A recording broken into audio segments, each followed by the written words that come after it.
এই হচ্ছে এই বছরে আমার বাসার পিছনের গার্ডেনের লাউ শাক। সো এখন আরো বড় হবে, সময় আছে। এগুলো হচ্ছে নিচের পাতাগুলো, তাই না মা? সো মা বলতেছে নিচের পাতাগুলো যদি কেটে ফেলে তাহলে মনে হয় শক্ত থাকে গাছ, উপরে তো উপরে একটু জোর পায় গাছে।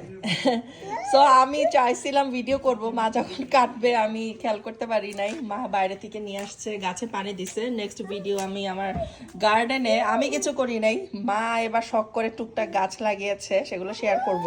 আর এটা কি করবেন মা, এখন রান্না করবেন তাজা তাজা? এটা হচ্ছে চিংড়ি মাছ আলু দিয়ে ঝোল ঝোল করা হবে, একদম ফ্রেশ, মাত্র গার্ডেন থেকে আনা হয়েছে। এটা লুকটা দেখা। এই যে রান্না হয়ে গেছে, একদমই কচি লাউ পাতা, লাউ শাক, আলু এবং চিংড়ি দিয়ে ঝোল ঝোল।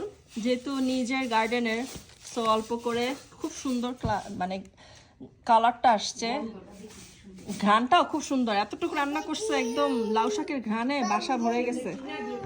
হ্যাঁ, আর মার রান্না তো সবসময় মজার। সো গার্ডেনের আপডেট দিব এরপরে। আবার এই পাশে রয়েছে বুট ভাজি, মার হাতের এই বুট ভাজিটা অনেক মজার। আমরা একটু পরে কি খাবো, মুড়ি বানানো খাবো, তাই না? জায়ান বুট দেখলে একটা একটা করে খায়। খাও।